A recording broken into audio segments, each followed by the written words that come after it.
All right, happy Tuesday. We've got a full 15 game slate. Let's jump right into the recap. All right, so let's see. Yesterday, Royals run line hit that a little sweaty. Angels ended up scoring two in the seventh, I think, but the Royals came back and scored a couple. So that was nice. Let's see. Tampa Bay, Oakland over 7.5 did not happen. That was very disappointing. A's scored two in the first, ended up scoring one more, and that was it. Rays did not score at all. White Sox and the Giants. Final score was 5-3, so we ended up pushing that one. That looked really good through the first four innings. It looked like a White Sox win. I'm not gonna lie. They had bases loaded, no outs. They had first and second, no outs. I mean, they just kept putting runners on. Let's see. Royals raced to four. That was pretty sweat free. Red Sox money line. Man, yeah. All right. They lost on a walk-off home run in the bottom of the ninth. Didn't happen once. It happened twice last night. The Orioles also lost on a bottom of the ninth walk-off home run. So we could have taken both of those, which would have been really sweet. Twins money line. I mean, I love all four of those picks. The Twins ended up basically losing because of an error. It cost them 3 runs, so they had 2 outs. There was an error. Ended up being 5-3. So those 3 runs that were all unearned ended up killing them. So it is what it is. The Padres only have 4 hits, man. The Rockies curse is real. You leave Coors Field, you struggle to get hits. So they ended up getting only 4 hits, but they got 5 runs. So pretty wild there. Let's see. We ended up hitting our parlay with Kansas City -1, Arizona, and the Giants. So that was nice. A winning night, 1.89 units. It feels great. We ended up going 6-4, but like I said, Orioles lost on a walk-off. Red Sox lost on a walk-off. Twins lost because of an error. So it is what it is. I like the reads. The Blue Jays just couldn't get to that rookie whatsoever, and the Reds got the job done because they hate me. Prop leans, we went 5-3. Nerfies, we went 2-1. So good day overall. Nice to see some green on the board finally. We got a long way to go to get out of this August freaking hole. So let's see if we can do it in the last 11 days. We'll take a look at the hot cold split going into today. Nothing too crazy here. Zach Wheeler, a couple of guys. So Travis d'Arnaud, Matt Olson have a decent track record against Wheeler. Other than that, pretty straightforward cold batter matchups. Wheeler's got 3 hitters that aren't hitting so hot off of him. Anderson's got 2. Jose Barrios has a couple. Hot pitcher matchups. Tyler Anderson's pitched decent against the Rays. Or the Royals, but I don't think it matters. The way they've been hitting left-handed hitting over the past week, I don't think it matters who you throw in there. And then Martin Perez against Minnesota has a pretty good track record. So let's jump right into the slate. First game of the card, D-backs and the Marlins. The Marlins are just the most pesky ass team in the world. I thought they might make a real late rally. Final score in that game was 9-6, so very high scoring game. Eduardo Rodriguez going up against Edward Cabrera. Rodriguez he's looked okay. He's given up 3 earned runs in both of his starts this season. Both of them, one was away, one was home. So he gave up 3 against Colorado and 3 at Cleveland. So team total 7.5 is really low in this one. I kind of wanted to go towards it, but I'm just not. I don't know. If we look at the Marlins, they face 5 left-handed starters this month. They've gotten 18 earned runs. Makes me a little nervous. Rodriguez has been he hasn't blown me away, that's for sure. He is giving up hits. He's putting runners in scoring position quite frequently. I've got Diamondbacks here, but only because I think they can do it offensively. But man, Marlins at plus. If this Marlins team would have been plus 150 or more, I'm probably going Marlins on this one, to be honest. I like the Marlins team total. It's only 2.5. So, but it's well, I think the team total is 3.5, but you get 2.5 at minus 170. So I really like that. But Marlins first 5 over 1.5 is at minus 115. Just way too juicy to pass up there, especially when we look at the splits with Rodriguez giving up a 323 average to right-handed hitters. So, can the Diamondbacks get to Cabrera? That's the question. He has been really good as of late. That makes me a little nervous. That said, he has been hit at home. So I'll take the D-backs. I just like the way the offense is rolling, but we'll see. Pitch splits look really bad for Cabrera, so that's a big indicator as well. All right, next game, Rockies at the Nats. Austin Gomber going up against DJ Hers. Gomber is a weird pitcher. He's worse away than he is at home. He's got a little over a 5 ERA at home or away. Hurts a little under a 4 ERA. But if we look at Colorado, they've faced 3 left-handed pitchers this week, averaging a 3 1/4. But a lot of that's at home, so you can kind of do with that what you will. We look at Hurts.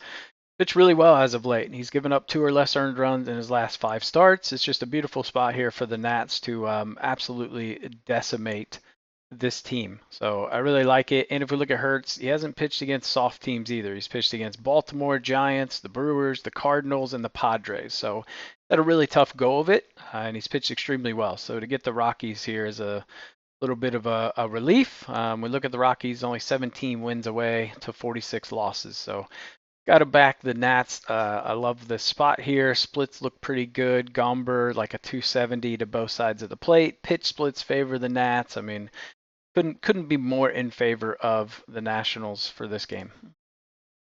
Interesting game here. Yankees at the Guardians. Luis Gil going up against Matthew Boyd. Boyd looked good in his first start. Faced Chicago Cubs, 5.1 innings, 3 hits, 1 earned, 6 Ks. So not too bad. Yankees are struggling a little bit to get the left-handed starters. If we take a look, they have faced 5 left-handed starters over the last 12 days. Only managed to get 8 earned runs. So hopefully we see something a little different. That said, pitch splits look amazing. Yankees over the last 30 days, second in the fastball, first in the slider, which are Boyd's 2 main pitches. So pitch splits look really good. This kind of all comes down to Luis Gil. Which Luis Gil do we get today? That's going to be the question mark. He's got a 2.9 home ERA, 3 earned runs, last 3. If we look at who he's faced, Angels, Mets, and Boston. Really great game against Boston, but that was a little while back. 3 earned runs against the Angels, a little concerning. 4 earned runs in his last start against the White Sox, which is really concerning, but it was at Chicago, so he does tend to pitch better home. I like the under in this game, so we'll have to see. I think the under's wind's blowing out. I don't think the Yankees shell Boyd. I think they get to him, and we've seen Cleveland really just struggle offensively against righties over the last 2 weeks, over the last week. They're struggling with runners in scoring position. So 5-5 in their last 10, but so are the Yankees. Guardians have lost 3 in a row. Yankees have lost 2. So somebody's going to start a winning streak today. But if we look at the pitchers the Yankees have faced, they've been okay, right? Tariq Skubal, obviously very good. Kai Bush, I don't know how this guy is finding success in every start. Andrew Haney, not great. Cody Bradford's been decent. And then Tyler Anderson. So, we'll have to see. I don't think Matthew Boyd is anything special. Technically, they should hit him. Yankees bullpen does scare me a little bit. And we know Cleveland's bullpen is really, really solid. So I could see there's definitely value taking the Guardians at plus 140, put it that way. But I like the Yankees get it done. All right, Reds at the Blue Jays. Obviously, the Reds started hitting yesterday. Scored about, twice as many runs as they scored in the whole Kansas City series. Jose Barrios on the hill today. He's pitched really, really well at home. He's 8-2 with a 2.83 ERA. If we look at Spears, definitely been better at home than he has been away. He's got a 6.3 away ERA. Last start for Spears away was at Milwaukee. Didn't look great. 5 innings, 7 hits, 8 earned runs. Question for the Blue Jays are, can they hit? This is another right-handed pitcher that predominantly throws fastballs, which is the Reds' sweet spot. So it is a spot to potentially look at the Reds, but man, Barrios has looked really good his last 3 or 4 starts. So it's hard for me to fade him, especially when, the Reds hit yesterday, but they hadn't hit in a while. So still a little nervous about that. I like the pitch splits for Barrios, giving up a 219 average to lefties, 192 to righties, whereas Spears is a little over 250 to both sides of the plate. So everything here really favors Toronto. It's just, can they get the job done with runners in scoring position? That we'll have to see. All right, Mets at the Orioles. Obviously, we were on the O's yesterday. Nice little comeback by the O's. They hit that two-run homer. I believe it was Cowser hit a two-run homer off Peterson in like the sixth or something like that, seventh. I don't know. Tied it at 3. Dean Kramer going up against Jose Quintana. It's tough for me. If we keep looking at the Orioles facing lefties, and it's just not going well. They have faced 3 lefties, and of those last 3 lefties, they've managed to score 5 earned runs. 3 came last night. So a little bit of the struggle bus when it comes to the lefties. If we look at Quintana, he is a little bit better home. He's not been amazing as of late. He's given up 12 earned run in his last 3 starts. Gave up 4 in his last start to Oakland at home. We look at Kramer. He had a decent last outing. Actually, we'll say it was a really good last outing. But prior to that, 12 earned runs. So 12 over the last 3. Really good outing against Toronto, but not good against Cleveland and Texas. So I would lean Mets here. I don't love this game. I think the over/under is pretty appropriate. We do have the wind blowing in, so maybe lean towards an under 8.5 here. Yeah, I could see this game going either way. Pitch splits look terrible for Quintana, but we just have not seen this Orioles lineup really hit like they were at the beginning of the year. So Mets at home. Kramer's not amazing. I'll go Mets there, but man, that's a soft lean.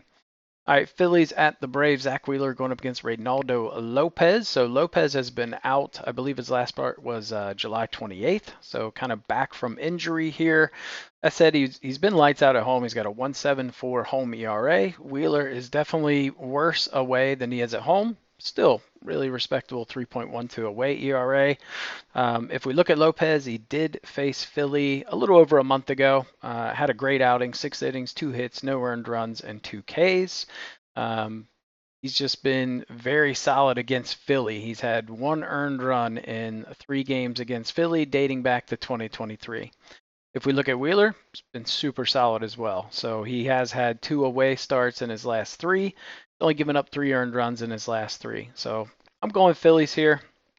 I feel like their offense really started to click in that Nats series. I know they ended up losing the final game of that, but that's just more Tajon Walker is just an absolute dog shit pitcher. So Lopez's first game back, I expect some rust. Hasn't pitched in a real game in a month. So give me the Phillies. I imagine they kind of jump out early. The same question for the Braves. Can they score runs? They ended up losing Riley to a broken hand, so now he's out 4 to 6 weeks. So the injuries just keep mounting up for this team. All right, next game, Brewers at the Cards. Erick Fedde going up against Frankie the Fade Montas. Montas 5.5 away ERA. He's given up 17 earned runs in his last 4 starts, and that was against Atlanta, Washington, and Washington. So pretty consistent there. He only gave up 1 earned run against Tampa Bay, so he did have a decent home start in his last outing. But it's Frankie Fade Montas, man. We got to fade him. That said, he's had a good track record against St. Louis over the past, since the beginning of the season. So he's faced them twice, so 12 innings in total, 4 earned runs and 10 Ks. I would say that's pretty damn good for Montas. But on the other side of the mound, I think Fedde should be able to contain the Brewers to some degree. I think runs are scored. This over 7.5. I actually really, really want to play this, but it's a weird number. And the wind's blowing in. St. Louis is a very pitcher-friendly ballpark, so I think that helps with Fedde. I don't think we're going to see the long balls that tend to kill him. It's like the 2-3-run homers that always kind of bite him in the ass. So I don't think we'll see that today. So I give the edge to the Cardinals at home. We're going to fade Mr. Frankie the Fade Montas. All right, next game, Pirates at the Rangers. I really want Pirates in this situation. I just feel like it's a really good spot for the Pirates at plus 130. Tight game last night. We didn't see a ton of runs scored. Pirates are hitting left-handers. That's the one thing they have been doing is hitting lefties. That said, Mitch Keller on the road has just been really bad. 15 earned runs in his last 2 starts, but he was facing the Padres and the Dodgers. A little bit different offense. That said, if we look at his pitch splits, he hasn't pitched great against lefties. Texas is bringing 5 lefties today, so I know Corey Seager hit a home run yesterday. Might be a good day to take him to go back-to-back days with a home run. So Really hard for me to find a spot here. Cody Bradford's been pretty decent. He pitched a really good game against Boston in his last outing at home, so got to back the Rangers today, unfortunately. All right, next game, Tigers at the Cubs. This is the first time Detroit Tigers have played in Wrigley since 2018. It is a bullpen day for the Tigers, which is like every single day. I don't know who the starter is. I saw Kenta Maeda, but I'm not falling for that trap. They keep listing him, and then he hardly ever pitched. That said, his last 3 or 4 outings, he's been really, really good. But Javier Assad on the hill, he's been actually really outstanding his last 3 starts, only giving up 4 earned runs, 2.38 home ERA. We've got the wind blowing in Wrigley. So it's kind of a tough one here. I mean, these Tigers bullpen games have been stout. Like they have pitched really well in these bullpen games. That said, Cubs have a great bullpen. Assad's been dealing, so pitch splits look fantastic for Assad. I'll go with the Cubbies here, but it is a light lean. I need to know exactly who is starting for the Tigers. I'll tell you if Holton is starting for the Tigers, I am hammering the Nerfy. That Tyler Holton guy is fantastic lefty, so I would hammer the Nerfy if it ends up being him. Where if it's Faedo, I don't like that, and I'm probably going to hammer the Cubs because Faedo is not great. He likes to give up runs early. That was the guy who actually screwed up our Nerfy by walking 4 hitters against the Mariners, so good job, dude. All right, Red Sox at the Astros. Obviously, we were on the Sox yesterday. Came out the gate early, got 2 off Kikuchi. I was like, okay, this is what we expected. And then offensively, it just kind of went dead for a little bit.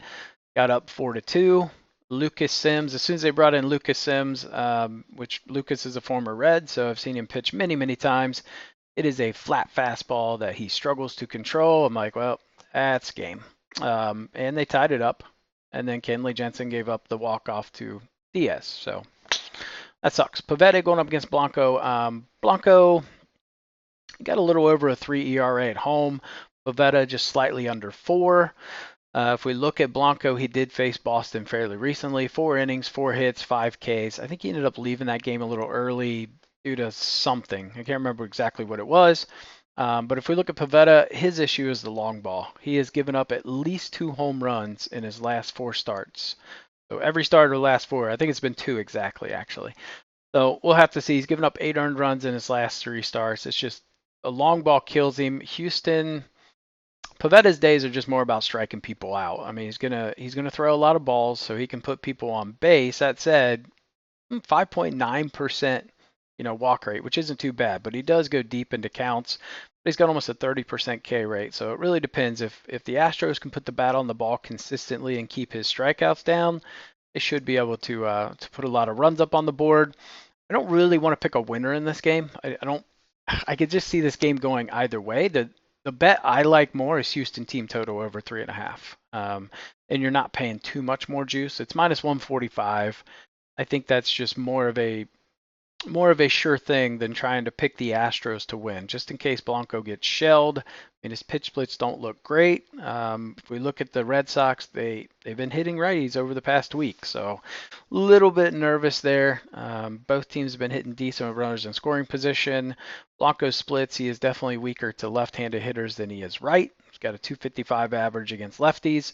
Pivetta, the opposite. He's given up over a 300 batting average to righties. Houston is going to be very right-hand heavy with 8 righties in the lineup, so that doesn't really bode well for Pivetta. But like I said, I could see Blanco having a bad outing today, just a gut feeling. So my lean would just be take the team total for Houston over 3.5, play it safe. All right, next game, Angels at the Royals. Tyler Anderson going up against Cole Ragans. Anderson has been lights out on the road, and he has been absolute crap at home. He's given up 1 earned run or less in his last 6 away starts. So that goes all the way back to like May. So he's been really lights out on the road. But recently, not been good. But if we look at how KC's hitting lefties, quite fantastic. So 14 earned runs against the last 3 lefties. So we saw him face Andrew Abbott and Nick Lodolo in Cincinnati. And then they faced Paxton, and they absolutely torched him. So I really like the way they're hitting lefties. I think they're in a very good spot right now. Over the last week, they're hitting 340 against lefties, 145 WRC plus. So they're really, really rolling in that situation. I don't trust the Angels away. Pitch splits for Anderson look bad. I mean, the Royals should get to him. Cole Reagans has been pitching really well. I think he has an absolute day today. We saw Lugo have a really nice bounce back day against the Angels, so Reagan's just been trending in a really good direction. So really like them today. We could even, I thought about looking at the run line again at plus 105. Maybe we add that today. I don't know. That might be a late add to the card. All right, Athletics at the Rays. Joey Estes going up against Shane Baz. Estes has been great at home. 2.4 home ERA. Probably going to give up, 1-2 runs, but his pitch splits look great. Pitch splits look okay for Tampa, but again, this is just the A's at home. They're just built a little different for some reason. If we look at Oakland, Baz is giving up a 322 average to righties. Oakland has 6 righties in the lineup. If we look at Estes, 315 average to righties. So both of them struggle a little bit with the righties, kind of the same as yesterday. Tampa Bay has 5 right-handed hitters in that lineup. I don't trust that any of them will hit, to be honest. So very, very similar read to yesterday. We're just getting the A's at plus 100 instead of plus 114. So give me the A's again to go back to back here. All right, Twins and Padres. We already kind of talked to this one ad nauseum, but Padres only got 4 hits yesterday. Twins got 5, so it wasn't really a slugfest. Ober going up against Perez. Ober has been fantastic. So he has just been pitching lights out. That said, he is more susceptible to being hit away than at home. Perez has looked really, really good. I don't know how. This guy, to me, just looks like absolute crappy pitcher, but 4 earned runs over the last 4 games, pitching against the Pirates, the Marlins, the Rockies, and the Cardinals. He's got a good track record pitching against the Twins. So I'll lean Padres here. It's just what it comes down to me is the Twins against lefties have been not good. They have struggled to hit left-handed pitching. So that's really the only angle I'm coming at this at. I think the pitch splits are not great for either, but I will trust that the Padres get the job done today.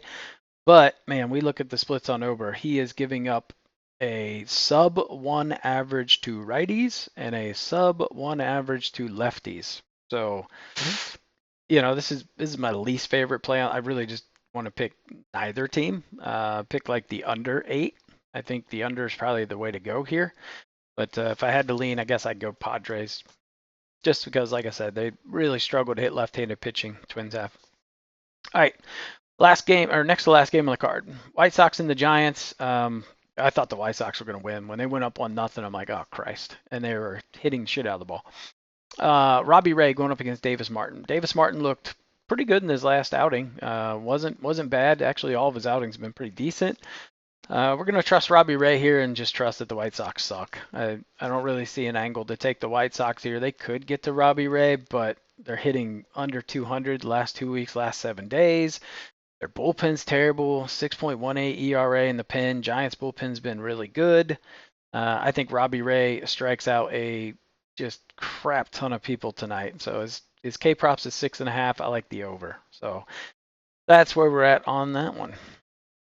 All right, Dodgers, Mariners. Mariners back to doing what the Mariners do, not scoring runs, which I think I said yesterday, they're more likely to score 0. Bryce Miller going up against Walker Buehler. I would actually lean Mariners here. If they could hit, it is a wonderful spot for them at plus 130. Bryce Miller has been exceptional his last 4 or 5 starts. I think he can probably stymie the Dodgers to some degree, right? We saw Wu have some success last night. When pitchers primarily throw fastballs against the Dodgers, they have a decent amount of success. That said, Miller's not Wu. I think he does get hit up. I would hope that the Mariners can eke out 1 or 2 against Buehler, but I don't know. Their offense is just so damn sporadic. I don't trust them. So give me the Dodgers here at minus 155. Just got to keep fading the Mariners offense. All right, get into plays today. Video is 24 minutes long. Wow. All right, Marlins first 5 over 1.5 at minus 15. Like I said, Rodriguez, he can get a little wild, can put some people on base. He hasn't been untouchable, so his K-prop's only at like 4.5, and he's favored to go under. Give me the Cleveland and the Yankees game under 8.5. I think Boyd does okay. I think Heel shuts Cleveland down. We've got the wind blowing in. Should be a good defensive game. All right, Athletics money line, Joey Estes over Shane Baz. Give me Cardinals money line. We're trusting that Eric Fetty has a decent day and Frankie the Fade Montas shows up today the way we want him to. Parlays today. I'm going to do a pitcher K prop, so we're going to take Robbie Ray over 6.5 Ks, Dean Kramer over 4.5 Ks, and Walker Buehler under 5.5 Ks.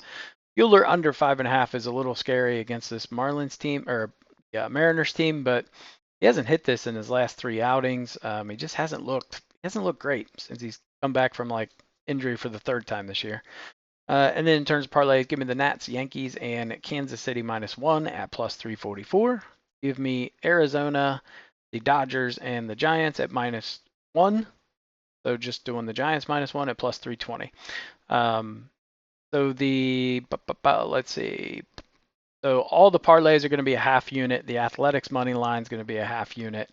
Everything else is a unit there. Fun parlay, we're going to do the Diamondbacks, the Giants, the Dodgers, the Yankees, and I got the Diamondbacks on there twice. So that's cool. That's supposed to be Phillies. There we go. And then the upset parlay, give me Oakland, Detroit. Like I said, those Detroit bullpen games have been really good.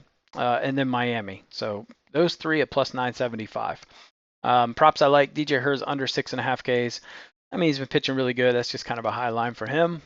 Boyd under 5.5 Ks. Like I said, the pitch splits for the Yankees against lefties are really good. But I kind of like him under 2.5 earned runs too. I think they get 2 off of him. I don't think they get 3.